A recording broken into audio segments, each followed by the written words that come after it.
It's Monday, OG, and you know what that means?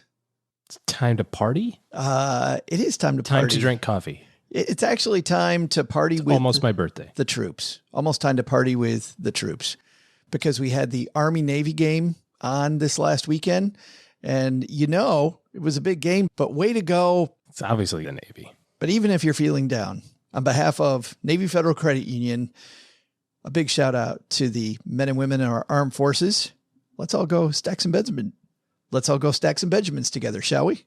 Easy for you to say. Where's the kaboom? There was supposed to be an earth-shattering kaboom.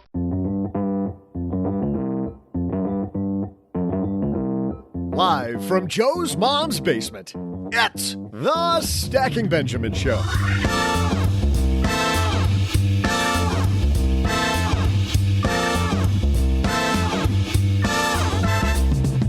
I'm Joe's mom's neighbor, Doug, and have you ever been catfished?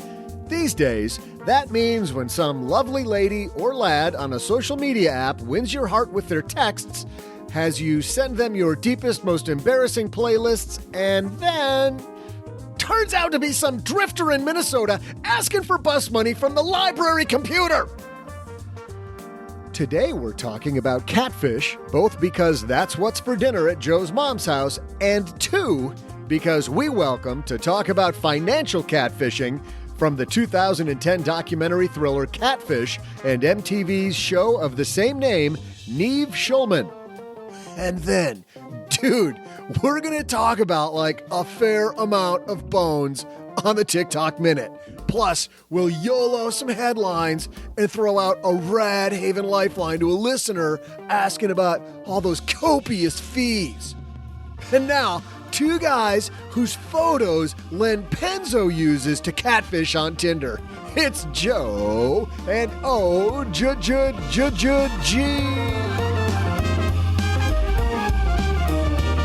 And when we're the upgrade for your catfish scheme, something might be going very wrong with your plan. But hey, everybody, we're going to do this anyway. Welcome back to Monday. I'm Joe Saul-Sehy, Average Joe Money on Twitter, and across the card table from me, again, my wonderful friend OG. Happy Monday. What's happening? I am ready to conquer another week. This is our last normal week of work. We've got a full slate of shows, as you know, next week, OG. But next week, the craziness starts around the basement here. And of course, somebody's got a birthday next week. Well, yeah, and yeah, the baby Jesus has a birthday. Also him. At the end of the week. Also that guy, a little bit less important. But we've got a big week next week. Of course, the week after that. Last year, we created a countdown of our quirkiest shows. This year, we have another countdown between Christmas and New Year's. And we're going to give you just a full slate of shows. And that's our gift to you. 5 days of holiday goodness to end out the year coming in 2 weeks. You could only be so lucky. Special guest next week. But you know what? Who cares about our guest next week? It's Clark Howard, by the way, which is... Ooh. Awesome. Yes. But even more awesome. Did you watch that documentary Catfish back in the day? No, I probably should have caught it, but just Nev Schulman is here. He, if you remember, was the guy who got catfished in that just train wreck of a show, which is why, it was so popular. Train wreck in a good way. Well, train wreck because you couldn't stop watching. It was a train wreck in slow motion and you kept watching and you knew it was going to be awful, and it was. And dude got his heart broken, and of course things weren't at all what he thought it was, and they got it all on film. And from there, of course, the big MTV show Catfished with Nev Schulman, who's here today with us upstairs talking to mom. Nev is. But we've got, of course, our TikTok Minute, and a great headline. So let's get this party started. Oh, we can't get this party started yet. No party started. No, because we're running a small business, as you may know, like I do. It is super fun, but it can also be very tough. And when it's time to get a loan, it can feel impossible to find the lender that you actually trust. Big banks say no. The internet, well, that's full of sketchy offers with sky-high rates and fine print you can barely read. Whether you need help covering payroll, managing cash flow, or investing in growth, you deserve better. And that's why I recommend the small business marketplace Fundera, which is powered by NerdWallet. It's a free, easy-to-use platform. It lets you compare real financing offers from trusted lenders, and it's all in one place. And what I like is that you don't need perfect credit to get started. There's no spam. There's no bait and switch. Just personalized options that fit your business needs. Nothing I like better than a place that treats me the way that they would want to be treated. Using Fundera is a super way to quickly compare options and make your best funding move the way any great business owner would. Here's the best part, though. For a limited time, when you visit nerdwallet.com/SB and fill out the no obligation form, you're going to get VIP treatment and talk with a real person who knows all the ins and outs of small business lending. And you can tell them specifically what you're looking for. They can tell you specifically which options you should probably consider most. Don't risk your business on unreliable lenders. Go to nerdwallet.com/SB to learn more and find the funding you deserve. Fundera Inc. NMLS ID number 1240038. Well, there's nothing that relieves stress more when you have had a long day, you are completely fried, and you're thinking to yourself, maybe I'll just go out to dinner. But then you think about all those calories, all that money out of your wallet, and then you realize that you can eat healthy because you found Factor. Factor is ready in 2 minutes. Factor shops, preps, cooks, and delivers straight to your door, so you have more time for everything you love this spring, and you don't have to worry about eating healthy and going outside your budget because you've got the food sitting there in the fridge that you had pre-planned. What is Factor? Well, Factor has meals built around your goals, whether that's weight loss, overall nutrition, more protein, or GLP-1 support for strength and workout recovery. Check out Factor's Muscle Pro collection. Every meal's crafted with functional ingredients, lean proteins, colorful veggies, whole foods, and healthy fats. Factor bans 175 plus ingredients. No artificial colors or sweeteners, no high fructose corn syrup, no refined seed oils, just nutrient-dense foods. It's fresh, never frozen, over 100 rotating weekly meals, including globally inspired flavors like Mediterranean and Asian, so there's always something new to look forward to. I use Factor. I think you're going to love it too. Head to factormeals.com/SB50off, stackers, and use code SB50off, and you're going to get 50% off and free daily greens per box with new subscriptions only while supplies last until 9/27/2026. Now let's get this party started. Hello, darlings. And now, it's time for your favorite part of the show, our Stacking Benjamin's headlines. Our headline today comes from the Wall Street Journal. A couple stored some gold in their basement. Gold was in an IRA. Allegedly. And, oops, they now owe the IRS more than $300,000. This piece written by Laura Saunders. It's official. Owners of individual retirement accounts with assets invested in gold and silver coins can't store them in a safe at their home. So ruled the judge in a recent tax court case, Andrew McNulty et al. Versus Commissioner. The decision will cost Mr. McNulty and his wife, Donna dearly, taxes of nearly $270,000 on about $730,000 of IRA assets, plus penalties likely to exceed $50,000. And the reason, OG, is that they didn't follow IRA rules. And because of that, they're paying penalties to withdraw the money from their IRA forcibly. And, of course, now they have money in a non-qualified account, but the penalty was $250,000. Said a different way, they're not being forced to take the withdrawal. It's being deemed as if they did. Right. It's like you but in had process, access to this. It's the same thing. Yeah, you had access to this, so therefore it's got to be, regular account. It can't be an IRA.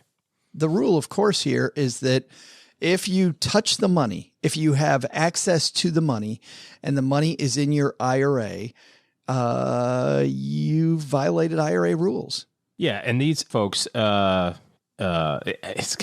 such a sad story, like in a lot of forms. Like it's not just the hey, I read online that I can keep gold in a safe and call it my IRA and nobody's the wiser. Like, it's not only that, it's also the fact that somebody thought that it would be a great idea to move their entire retirement portfolio into an asset class that's god awful. I barely even call it an asset class 7 years ago, right before the market's only gone up 4 times. And to keep it all in your basement. Yeah. Which I read on the internet that you could do that, so it must be true. Yeah, that's the sad thing. They say that, there were radio show hosts that said that you could do this. There have been tons of people that say, hey, why have regular stocks, bonds, the regular stuff when you could have these alternative assets? But it doesn't have to be even this crazy, OG. A lot of people say, hey, I want to buy that vacation property, right? I got this place on the beach. The only money I have available is money in my IRA. And somebody that doesn't understand the rules. I mean, how many times have you had somebody ask you, they go, yeah, my buddy said that I could probably take money out of my IRA and buy this beach house. And because you can buy property with your IRA. Well, you can buy property with your IRA, but it's significantly more complicated. And complication number one is you can't go there. Well, what we're talking about are what's called prohibited transactions. And anytime that you have the ability to benefit from something, if you have the ability to benefit from the money, just think about it like in your investment account, right? You've got your IRA, it's got $10,000 in it. If you take the money out and benefit from it, if you have the ability to consume it in some way, shape, or form, it's not a retirement account. It's something else. It's the regular account. And so that translates to all these other sort of esoteric, like dream type investment things. And we see these schemes going on all over the place. And I use the word schemes both in the context of being negative and also just describing the fact that there's also different ways, because I know that there's people out there who are like screaming right now going, but I do it and it's perfectly legal. And I know how. I get it. I know. But there's also an increased likelihood, significantly increased likelihood of blowing it up somehow. And as these folks found out, they were doing what they thought that they could do, and they blew it up anyway. And it's like the quadruple whammy, right? It's the, oh, hey, by the way, this thing was a bad thing that you did 7 years ago. And because it was a bad thing 7 years ago, now you owe us all that money. Oh, and since you didn't pay us that money, then we have to charge you interest on the money. Oh, and you didn't pay the money or the interest, so now there's penalties on the money. Oh, you don't have the money? Oh, well, guess what? Now you have to sell all the stuff that you have in order to pay the money. It's this vicious death spiral of bad luck and bad advice. We were talking early last week about young investors who are frustrated with advisors because they won't show them alternative investments. Like yurts in the Utah. Yeah, but you know what? We've heard that before, right? Well, this person just wants me to invest in the normal stuff. They're not showing me any of these more creative things. Yeah. But creative here can be a two-way street. I mean, creative could be really, really, really bad. And I know that a lot of advisors, unfortunately, have to talk shorthand. They don't have hours and hours with you. They have your attention for maybe an hour. And of that hour, how much of that time are you really paying attention? You know, you're paying attention maybe for 40 minutes. Like you're going to zone out a little bit. The advisor's going to start talking. You're not going to understand what they say. So you're not going to get it all. So the advisor's got to be quick. They got to be to the point. And they got to tell you, no, I don't think we should do that. Yeah, I don't think yurts in that thing with your IRA money are a great idea, period. They can't tell you the fact that this is a bigger, deeper mess and all of the layers and layers and layers of things that they're thinking about. You know, one thing that we talked about in my book is about if you want to be more wealthy, to strategically under-diversify. And by the way, I also said that advisors won't tell you to do that. Advisors don't tell you to do that because it's also how you blow yourself up, right? So a good advisor will never tell you to take a ton of money and put it in one business. And it can make you incredibly wealthy, but it can also end the game much, much sooner. By the way, I looked at where this came from, OG, because this isn't the first headline we've seen lately. This is from Forbes a year ago. Ashley Ebling wrote this for Forbes. She says, got alternative assets in your IRA? Watch out. So a year ago, a new government accountability office report says the IRS is coming after your IRAs holding unconventional assets. So a year ago, we have this headline, and then now we have this Wall Street Journal headline. Well, and it's kind of sort of on the heels of the big Peter Thiel, I've got $5 billion in my Roth and, that's not fair to everybody else article that ProPublica had by stealing everybody's tax returns. So, and they continue to do it, by the way, which is, I don't get that side of the story not coming out, like why, like, how is it okay that people are getting their tax returns stolen and nobody cares about that, but they care that Peter Thiel smarter than the rest of us and put $5 billion in a Roth. I don't know. Shame on him. Yeah. And don't tell me for a moment that not every single person listening to this would do that if they could. Right. Go back in time. I would love to. By following the rules, by the way. By following the rules. I assume he did. He did follow the rules. He followed every rule. There's probably not an ounce of stank on that. He probably said, well, let's make sure we follow all the rules. That was probably a conversation he said. But I see a byproduct of that is people say, well, I can't get to 5 billion, but there's got to be a shortcut. And somehow I'm going to figure out the shortcut. And there just isn't. There's not a shortcut. You have to play the long game. We talked about that just, when did we talk about playing the long game? I feel like just yesterday. But I know.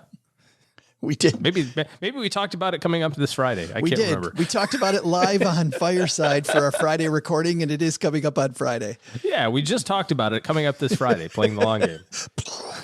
Meta. Anyway, but there's no shortcut to this. You can't squeeze in something and try to just do it the right way. And the cuter that you try to get, the more money it's going to cost you to try to fix and maintain. It just does.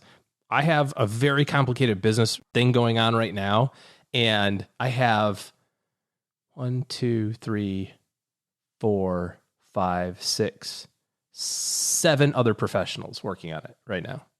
7 other attorneys, CPAs, bankers. I mean, it's crazy. But you avoided the $24 IRA fee. I sure did. Because officially my pool is part of my IRA now. I could never get in it again. No, kid, don't. Kids. Oh crap. All right. Now we can't get in the pool from there's now on. There's the tax bill. I've officially transferred all my Nespresso cups into pods into my IRA. I think this is a lesson, which is that, sometimes these ideas we think are great on the surface are much more complicated. It's not that you can't do these, OG. You definitely can do these. And like Peter Thiel, follow the rules. You can do this. You can have esoteric stuff. But the IRS watching more lately, and we're also seeing people make some big mistakes just because they didn't know. By the way, I didn't know doesn't fly in court. No. They couldn't say I didn't understand the rules. Well, the guy on the internet told me that I can avoid that tax. Hey, time for our TikTok Minute. This is the segment of the show where every Monday we shine a light on some TikTok creators and chat about the awesome stuff that they are producing. Is this one great or ridiculous? Ridiculous. All right, let's take a listen. This comes to us via TikTok Investors. These are 2 young gentlemen talking stonks. OG. Let's listen in, because I think it's probably, I think you're probably wrong. It's probably goodness. My grandma gave me a fair amount of bones. Mm-hmm. And I just, I called my brothers in finance. I'm like, put all of this in Billabong. Yeah, my dad's been a little bit skeptical of my kind of stock instincts as well. What's your portfolio right now? Well, so he wants me to do more blue chip stocks and then, take some risks with some of my portfolio on some, more fast rising companies that aren't as well established. But to me, it's like, Dad, that's all just verbiage. You know what I mean? Talk to me real. Talk to me like a man to man. You know what I mean? Yeah. So when I come at him, I just go, Dad, pokey. Yeah. Do you love it? Does everyone love it? Yeah. Who's got the best pokey on the mainland? Bear Flag. Let's invest in them. Yeah. They're not a publicly traded company, which is crazy. Dude. Because what's their market cap? $3 billion. They got 3 stores. Yeah. Yeah. They're probably doing $1 billion each. Dude, their IPO is going to be off the charts. It's going to be huge. Yeah. Yeah. And then... That's initial public offering. But we're sitting on that. We're waiting. Yeah. So then we go, okay, Pokey Shack. That's a publicly traded company. Yeah. That's when we can invest. Dude, throw some serious bones on that. Talk to me like a man, OG. Pokey Shack. That's it's like Chipotle. We're using the wrong terms. Bruh. Dude, talk to me like a man about stonks. It's awesome. Does your son use the word bruh?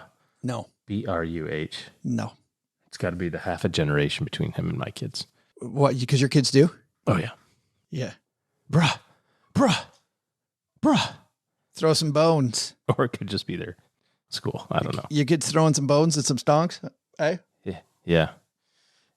Talk to me, Goose. We got to do more. And hey, I mean, on one end. Talk to me, Joe. IWM. Small cap stocks. What do you think? Go. Yo.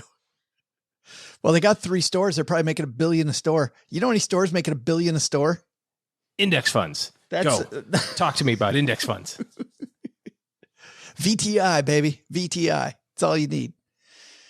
Good on these guys. I like that they're talking about it. I do like that they're talking about it. And actually, while there's definitely an age gap that makes us make fun of the language, OG, on the other end, they're talking about it. They're making mistakes. They're even taking it to the masses. So good on TikTok investors who said, the more that I watch this, the more, the better it gets. Because I've listened to this clip like 40 times. You keep picking up new stuff. Listen again. Grandma gave me a fair amount of bones. Mm-hmm. That means cash. I called my brothers in finance. I'm like, put all of this in Billabong. Yeah, my dad's been a little bit skeptical of that. Give you some fair bones, and I'm going to put all this in Billabong. I didn't know what that was. What is that? It's a bada boom, bada bing, babe. That's what it is. Did they say that anymore? Bada boom, bada bing? Probably not. See, I'm mixing it up. I'm too old. Thanks for that. By the way, TikTok Investors, a great Twitter feed to follow. Great tweeter who tweets out the tweets. Bro. I know you're sitting here watching me tie a tie around my t-shirt. There's a reason for it. Just going to hang yourself from listening to this? No.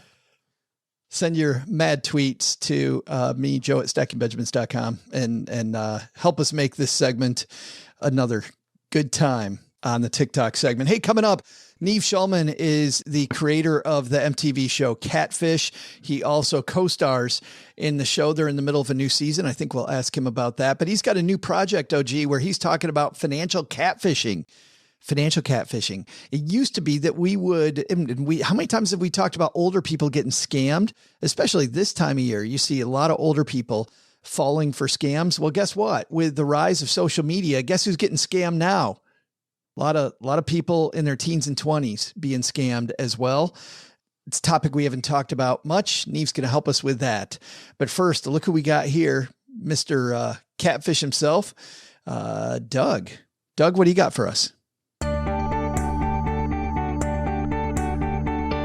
Hey there, Stackers. I'm Joe's mom's neighbor, Doug. I received some distressing news from Joe's mom that we will not actually be having catfish tonight. She door-dashed some brisket. And guess whose account got charged? I thought I changed that password after she went on that sushi binge. Wait a minute.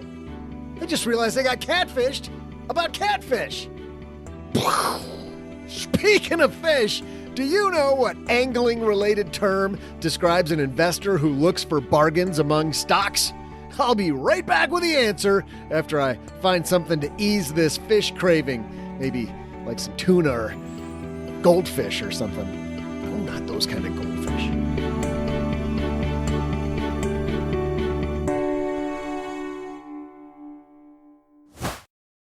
In business, there is no room for guesswork. Every shipment matters. Every deadline counts. And when you're trying to keep operations running smoothly, the last thing you need is uncertainty. That's why reliability is at the core of USPS Ground Advantage. From the moment your package is first scanned in, it moves through a secure nationwide network, aiding in a timely and accurate delivery. You get near real-time tracking so you can keep up with your shipments. And with affordable upfront pricing, there are no hidden fees or surprise surcharges to throw off your cost sheets. It all adds up to predictable deliveries you can depend on, because knowing your logistics are handled lets you focus on everything else, your customers, your team, and the future you're building.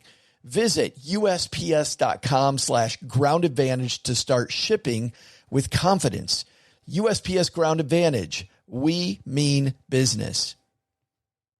I had a breakfast mentoring meeting yesterday with a young woman who was just amazing. She is graduating from college with a degree in wealth management, and she reached out hoping for some pointers. And listen, if somebody's in Texarkana and wants to go into this beautiful field of personal finance and helping people get their money together, that is incredible. But even more incredible is how she reached out, how she was trying to network.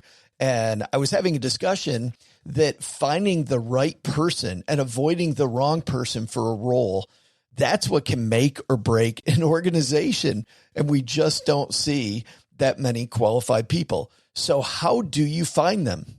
Well, Indeed sponsored jobs is a boost whenever you need to find quality talent.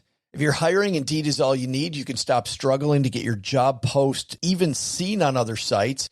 You'll match with quality candidates with Indeed's sponsored jobs. Get matched with and hire quality candidates who can drive the results you need. Reach candidates who meet your specific criteria like skills, certifications, or location. It drives me crazy when I'm matched with all kinds of people who aren't a fit. I don't have that kind of time. People are finding quality hires on Indeed right now. In the minute I've been talking to you, companies like yours made 27 hires on Indeed, according to Indeed data worldwide. Sponsored jobs posted directly on Indeed are 95% more likely to report a hire than non-sponsored jobs. Spend less time searching and more time actually interviewing candidates who check all the boxes. Less stress, less time, more results. When you need the right person to cut through the chaos, this is a job for Indeed sponsored job. And here's what's cool, Stackers. You're going to get $75 in sponsored job credit to help get your job the premium status it deserves at Indeed.com/podcast. Just go to Indeed.com/podcast right now and support Stacking Benjamins by saying you heard about Indeed right here at Stacking Benjamins. Indeed.com/podcast. Terms and conditions apply. Hiring, do it the right way with Indeed.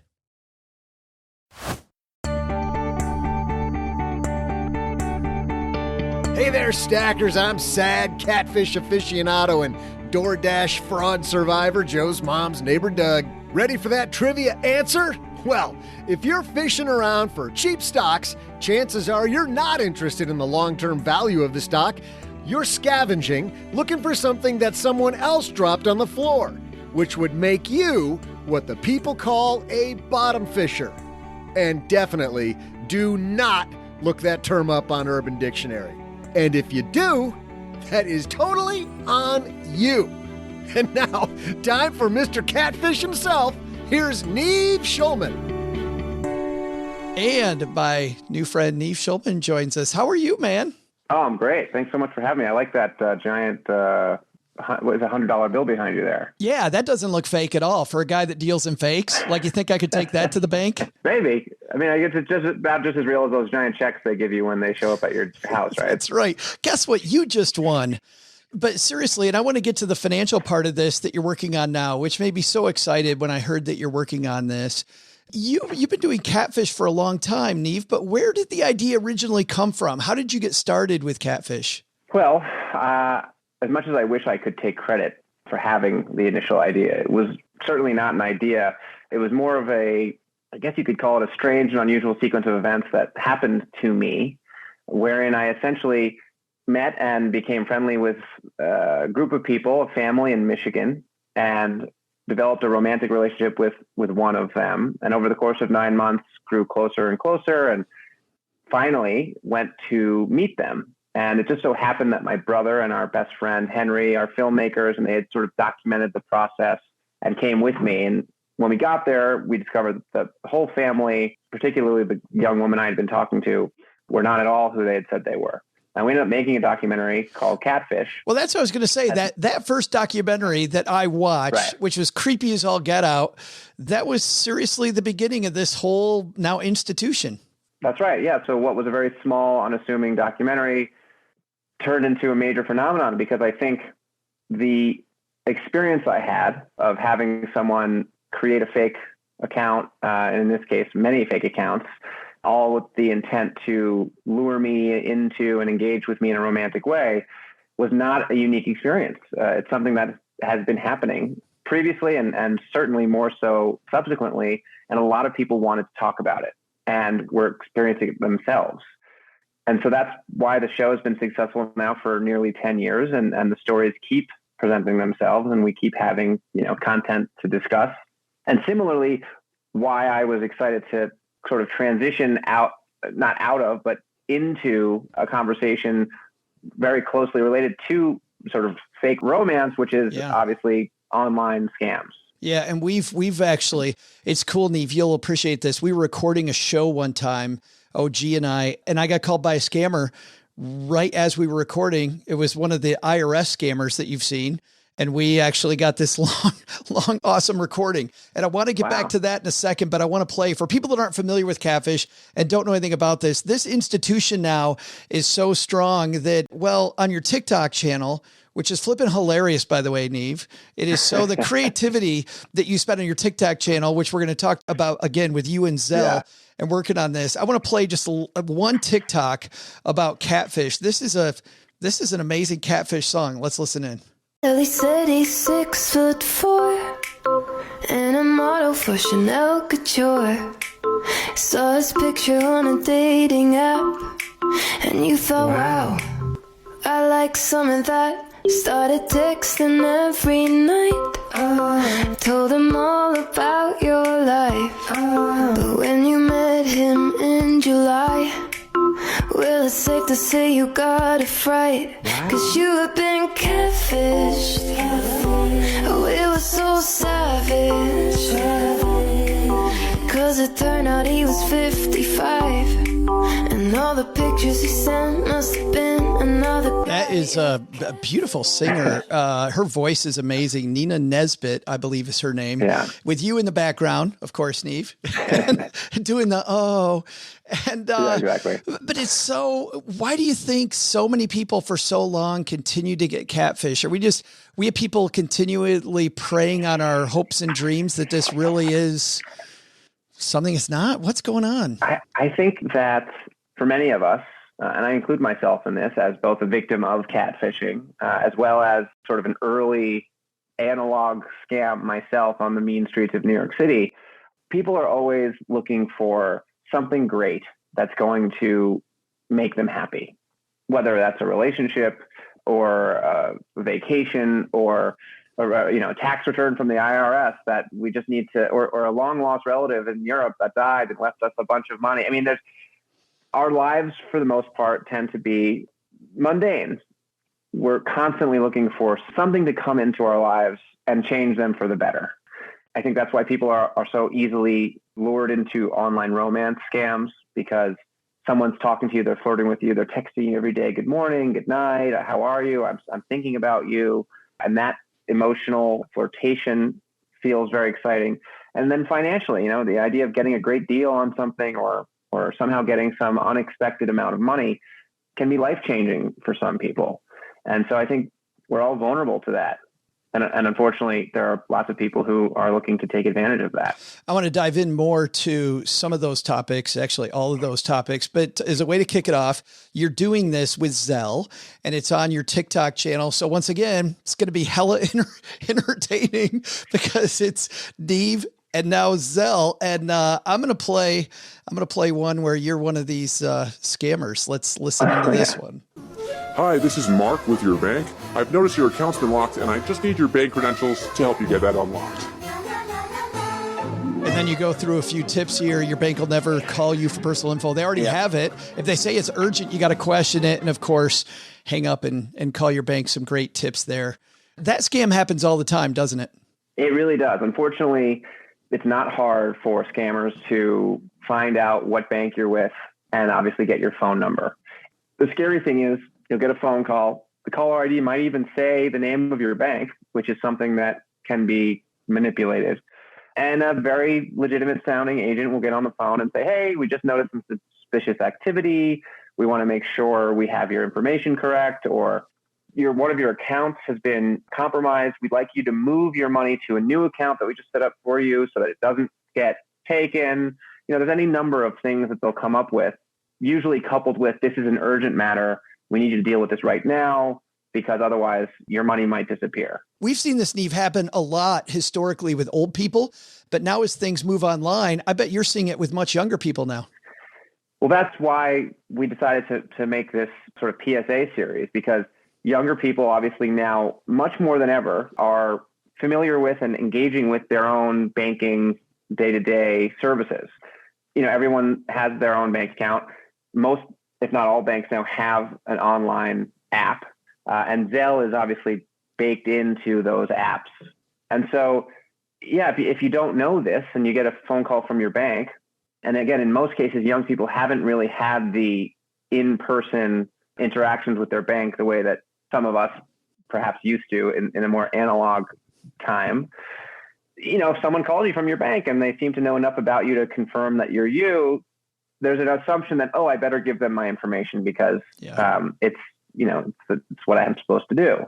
And so I don't think a lot of people know that that's not what you're supposed to do. In fact, it's the opposite of what you're supposed to do. But if you don't know that, it certainly is an easy trap to fall victim to. This isn't just with banks, though. I recently had a scam nearly perpetrated on me. And once again, preying like you see on Catfish all the time, Nev, preying on something that my wife and I really wanted. We're looking for a grand piano.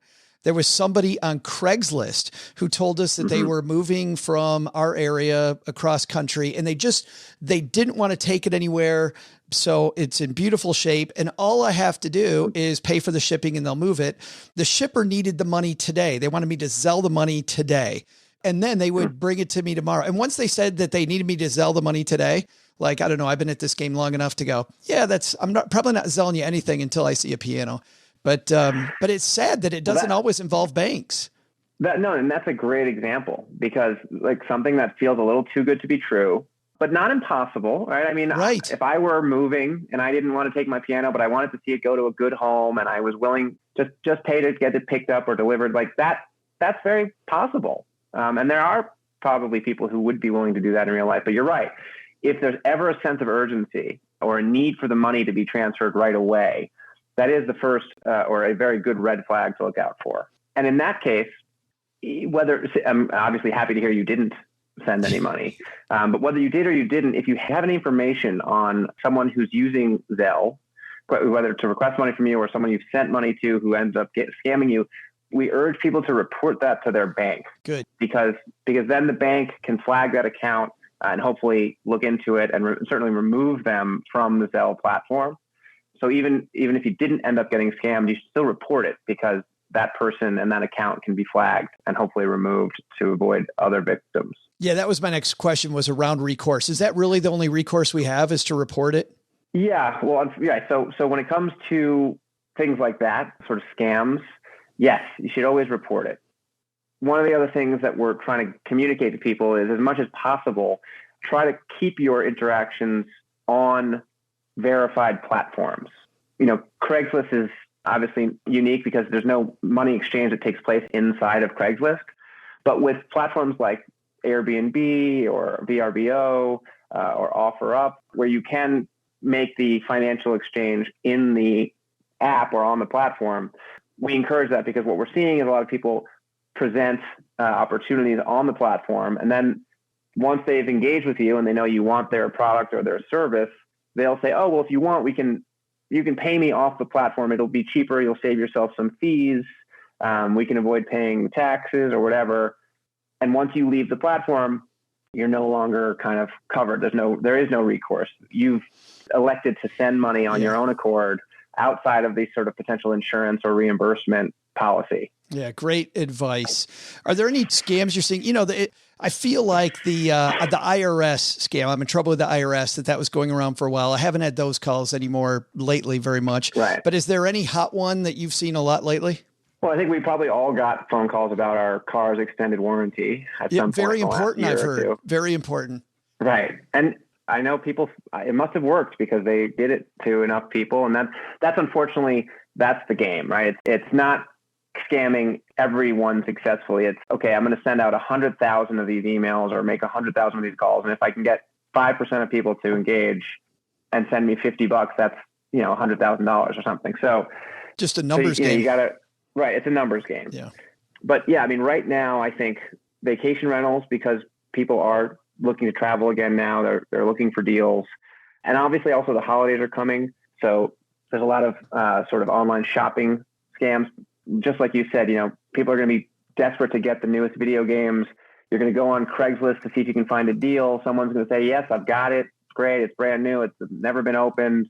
I'll give you a deal and shipping, and you can't confirm it, but you want the deal and you want to get that gift for your kid or your brother, and you'll do it. So you just got to really, really be careful. That's great. Like I'm imagining Xbox and, because nobody can get the Xbox and PX5. Like these things are probably huge around the holidays. And this is all going to be on your TikTok channel? Well, yeah. So essentially what we're trying to do is create TikToks that address each one a different sort of typical scenario where you might find yourself unsure or hopefully alarmed at the situation you're in. And obviously also directing people just to the Zelle website, because there's a great resource there of tips and tricks and things to look out for. So my main goal with this is just to get people talking about it, because you're never going to be able to know all the things and have all the tools to protect yourself. But if you're at least aware of the fact that they're out there and looking for potential scam sort of red flags, it gives you at least the initial pause to say, wait a second. I heard something about this. This feels a little weird. Let me double check. Let me call my bank and just make sure that this is legit, or let me ask this person to sort of make the deal back on the website, because I remember I'm not supposed to do it. So we're just trying to give people those initial kind of instincts. No, it's fantastic. We have a TikTok minute on the show where we talk about some of the absolutely horrific money advice and sometimes hilariously bad money advice on TikTok. So it is our pleasure, Nev, to direct them to you. We'll direct them to Zelle. Go to our show notes page at stackybenjamins.com. Question about the show. You and Cammie have been such a great duo the last couple of years. What are the two of you working on now for the new Catfish season? Well, we're thrilled to just still be doing the show. We were able to film pretty much straight through the pandemic and figured out how to sort of make the show remote, but we're excited to now be back on the road, getting back out to travel and meet people. Cammie's got a great, actually new podcast, sort of unrelated to Catfish, that she's working on. I've also got the Catfish podcast. So if anyone out there listening wants to sort of wants to dive into the Catfish world, but prefers to do it audibly. That's how it works. They can find the Catfish podcast. And that's something that I've been enjoying doing a lot. Well, I was looking at the list of celebrities that ran the New York Marathon recently. You are one fast dude. My fastest marathon is 3:42. You ran 3:22? I ran 3:22, which is not my fastest. My fastest is 2:58. Holy crap, man! Oh my God! But I like long distance running, and it's something that I found to be pretty good at. So I think I'm going to put this out there. This is a scoop for you. I think I'm going to see if I can get Dunkin' Donuts to sponsor a Nev marathon series. I want to run all the major U.S. marathons sponsored by Dunkin' Donuts, because America runs on Dunkin'. Yes. So I should be running for Dunkin'. A friend of mine ran Boston and has that T-shirt that Boston runs on Dunkin'. Oh, really? That's funny. Yeah. That's fantastic. Anyone listening works at Dunkin' Donuts and wants to sponsor a marathon. He put it out there. Campaign. Nev put it out there, peeps. Hey, quick thing on that. That was for a good cause, by the way. I saw you were running for a really good cause.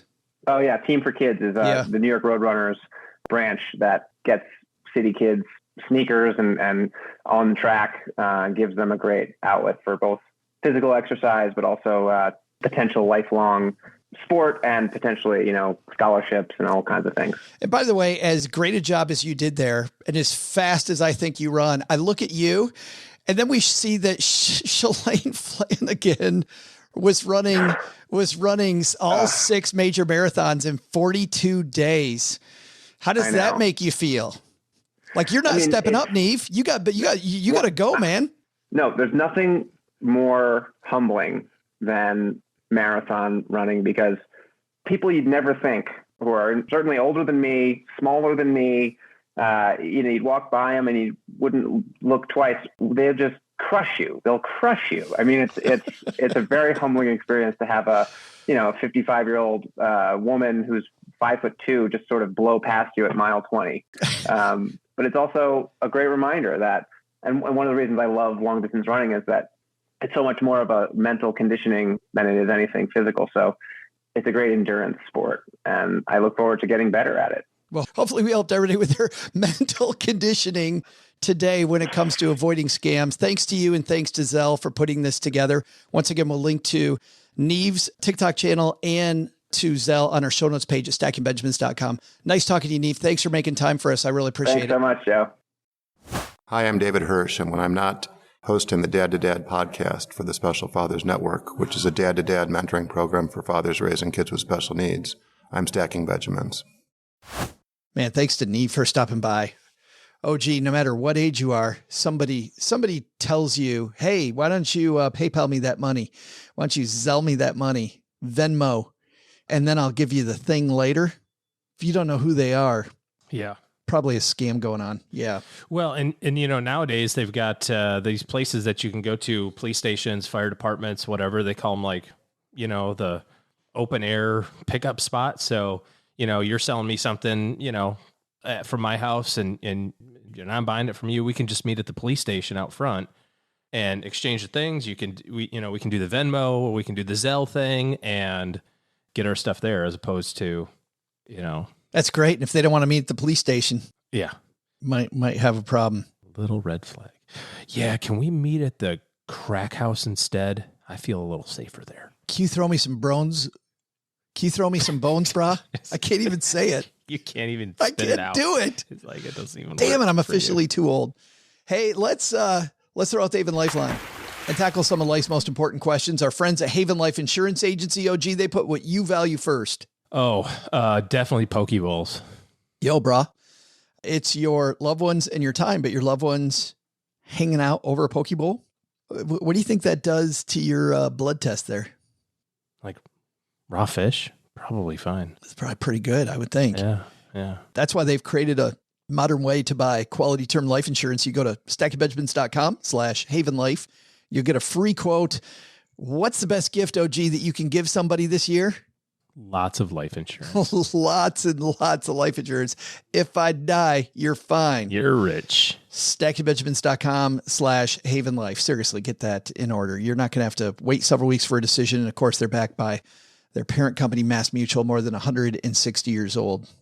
Today, let's throw out the Haven Lifeline to our friend Rina. Say hi, Rina. Hello, Joe and OG. This is Rina.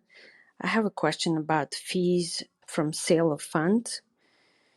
I'm looking at my Vanguard ETF of a tech fund that has 10 bips fees. For example, this year's average annual return before taxes was 29.8%, after tax 29.58%, and the return after taxes on distribution and sale of funds is 17.79%, which is painful. And I was wondering, is there anything we can do to mitigate it and prepare for future sales? Love the show. Happy Hanukkah, guys, and Merry Christmas. Thank you. Rina, hope you had a happy Hanukkah as well, and Merry Christmas to you. Thank you. Great question, OG. Big difference between what the fund did and what she did. What's going on here? Well, there's a couple of things. Number one, there's and she might be looking at like what she actually did and have calculated all this, or she might be looking at just the website that lists off different returns, before and after taxes. So in an ETF or a mutual fund, you're not in charge of being able to decide when to sell and buy stuff, right? You have a fund manager or a collection of fund managers who decide, okay, today's the day that we add Apple, today's the day that we sell Apple. And whenever there's that sale, if it's a stock that's gone up, then there's some taxes due. And those taxes flow through to the shareholders. So they kind of account for that. No different than if you were the investor in Apple and turn around and sell it, you're going to pay taxes on it. What fund managers try to do is, when possible, make those long-term gains instead of short-term, which is the difference between a maximum tax rate of 20% right now and a maximum tax rate of 37%. That's going to be unique to you depending on where you fall in your income taxes, right? Your long-term gain could be 0 And Joe's, because he's super loaded, is probably 20. Easy. Shaking his head. So on the website, they have to give you some semblance of here's what here's what it did, but here's what you probably receive, between the gross return and then some assumption of a tax rate. You don't get to control when the fund manager buys or sells their stocks. And if it's an ETF, there's a couple of times a year where they reconstitute the ETF, where they say, okay, this is going to be, if it's an index-based product, where they're going to say, okay, this is the day that we want to look exactly like the S&P today, or this is the day we want to look exactly like the NASDAQ today, or whatever index they're following. And that's going to involve some buying and selling.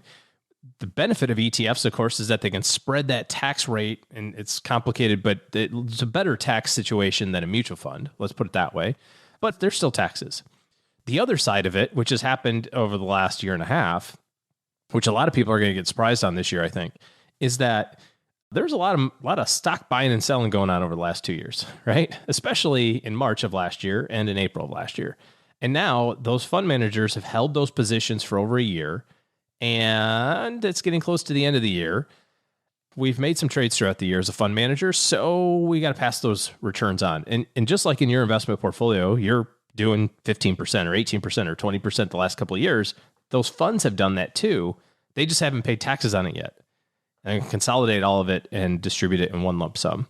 So you're going to get a bill from Vanguard or from whomever that says, hey, by the way, you don't know this, but we made a ton of money for you, and now you owe taxes on it. I've seen 7, 8, 9% numbers being thrown around, depending on the funds, of here's how much the implied tax return is going to, or the tax bill is going to be, for next year. So short story, there's nothing you can do to prevent a fund manager and an ETF from selling or buying or deciding to capitalize that and then hit you with the tax bill. The thing you can look at is what's called turnover. Turnover is a metric. It's sometimes available on the retail side. You might have to look it up at Morningstar. They have that information. Turnover is how often is the trading happening?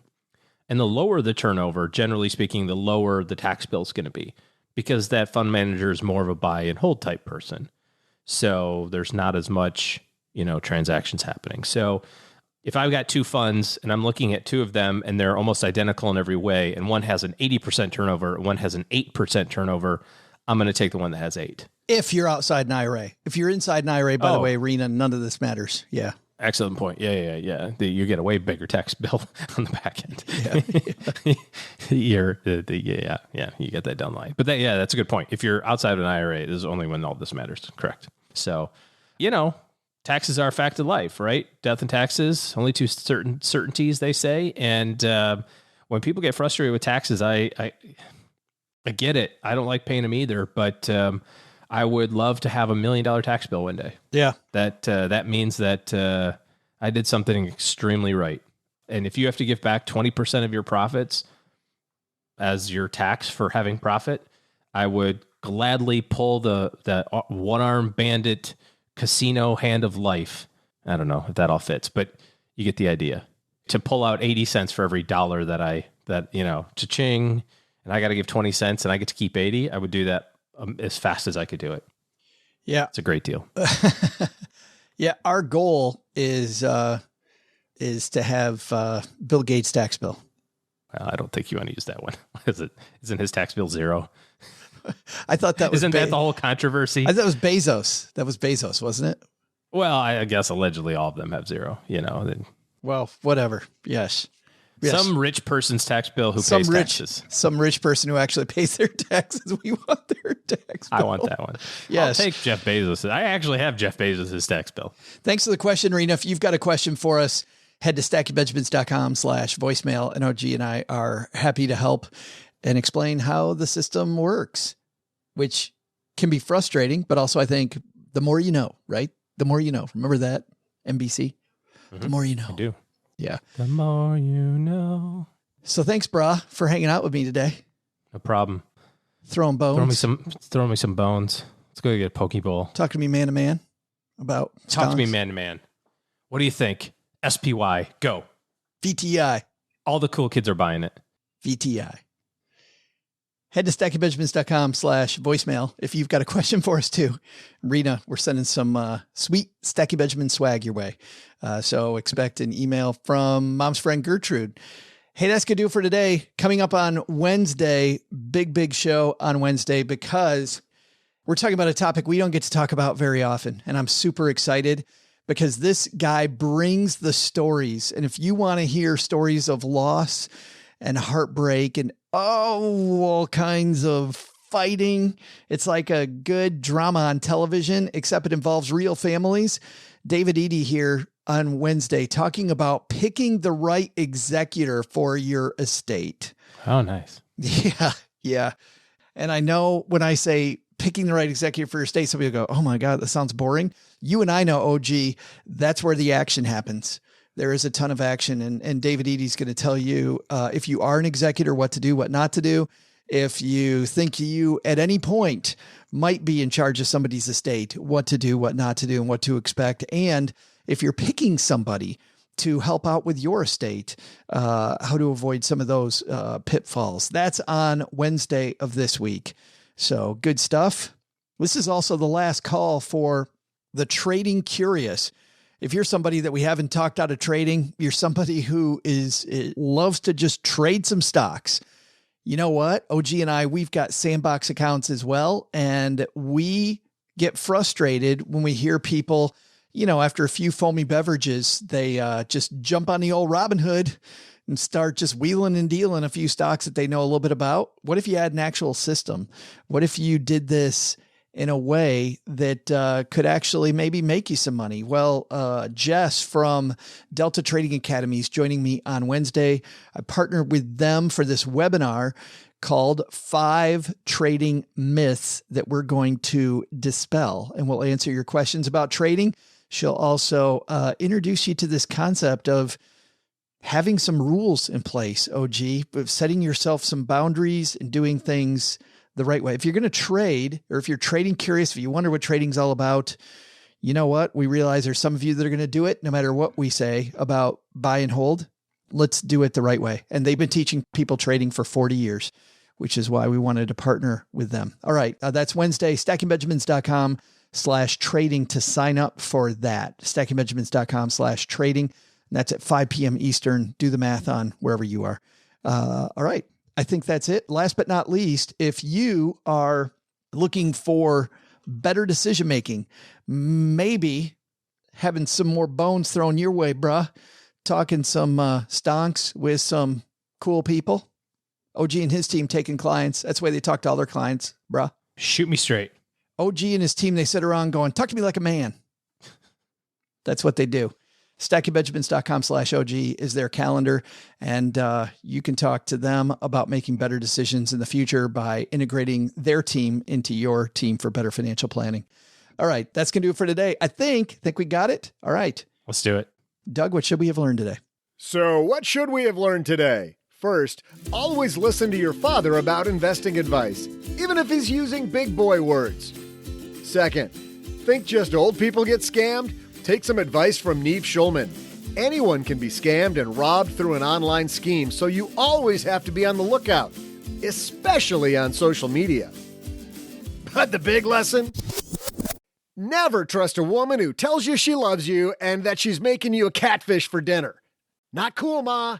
Not cool. Thanks to Nev Schulman for being with us today. You can find him at nevschulman.com or check out his TikTok videos on getting financially catfished. This show is the property of SB Podcasts, LLC. Copyright 2021 and is created by Joe Salcihat. Our producer is Karen Rapine. The show is written by the brilliant Paulette Perhatch with help from Joe and Doc G from the Earn and Invest podcast. Know how I know how brilliant Paulette is? She wrote the words I'm reading right now. While she's not putting awesome words in my mouth, she helps writers power their work and businesses power their words.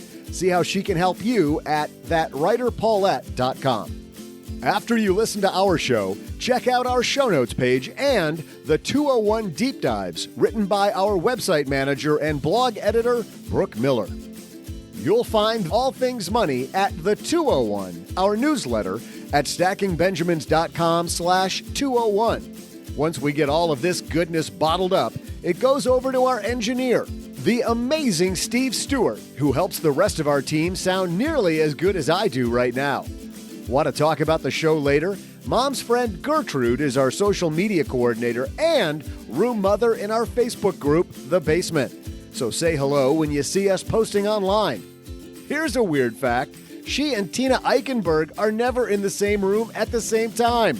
To join all the basement fun with other stackers, type stackingbenjamins.com/basement. I'm Joe's mom's neighbor Doug, reminding you that the Chipotle truck doesn't carry burritos. Lesson learned.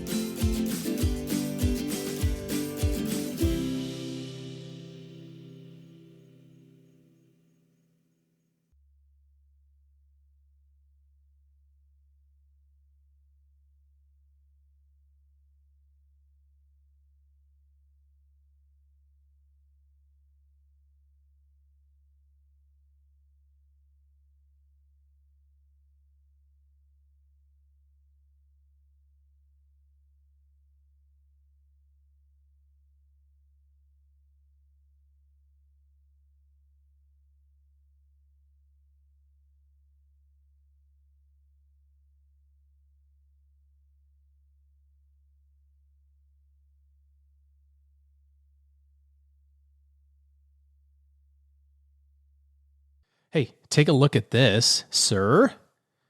Ooh la la. Hold on. Hold it up to the camera.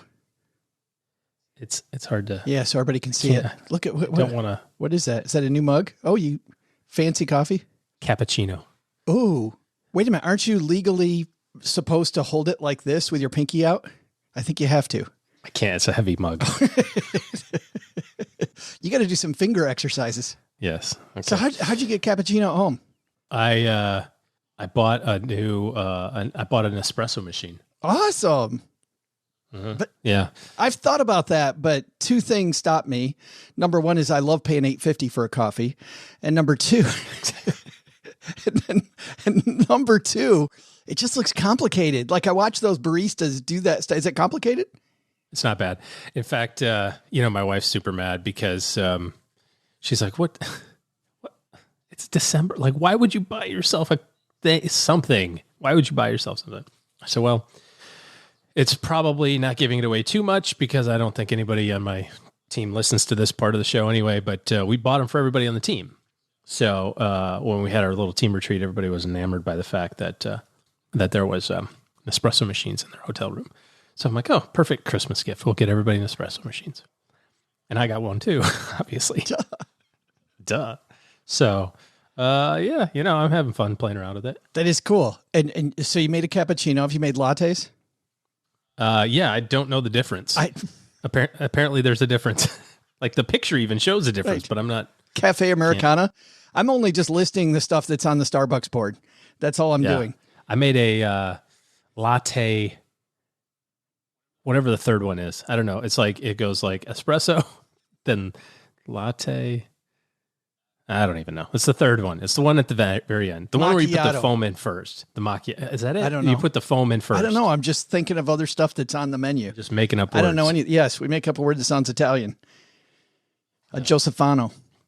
Yeah, my mom was like, make me one. But I want to read all the, I want to see which espresso flavor I like most. And it's all in Italian. I'm like, okay, go ahead. And she's like, this one looks good. I go, what about it? It excites you the most. Okay. She's like, well, it's in a brown wrapper. So that to me signifies coffee. Good luck with that. That's awesome. I got one of those, not nearly as playful, but I just got one of those European coffee makers. The, what's the name of it? Starts with a B. Keurig. It's a German. Keurig. That's right. It's so cute. It's so German.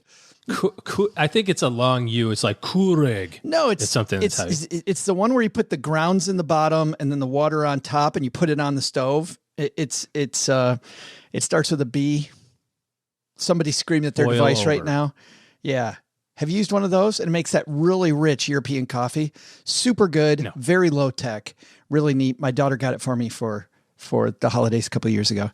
And French press. We have a French press at home. Yeah. Sometimes we'll bust that out. Yeah. You and I played around with the AirPress for a long time. You got me one of those. Oh yeah. I still have 753 million filters, Little filters because they send you. They're like, here's a supply of them. You're like, how long will this last? Lifetime. Like, pretty much until the end of time. till the second coming. Good thing you will have filters until you're. Good thing those filters are as biodegradable as you and I are. You know. I think they are though. Aren't they? They are actually? biodegradable. No, I wasn't kidding. Okay, yeah. I'm like, thank God they're biodegradable like you and I are, because we're all gonna. But that makes a good coffee too. Yeah, it does make a good coffee. AeroPress. Yeah, good stuff. I've got. I just went back to after visiting your house, I got the when we moved back to Texarkana a year ago, I bought the Cuisinart thing like you. The little grinder. Where you put the grinder. Yeah. It's got the grinder on the top, makes coffee. Flippin' love it. My favorite coffee maker I ever had. And frankly, the Keurig drove me crazy after a while. The coffee's okay, and those little pods just, Well, the Nespresso has pods too, so I'll see. I'm hoping that it doesn't wear out its welcome. Yeah. But apparently, they're also. But it's a nice start. And what a nice gift for the team. That's cool. You're not getting one.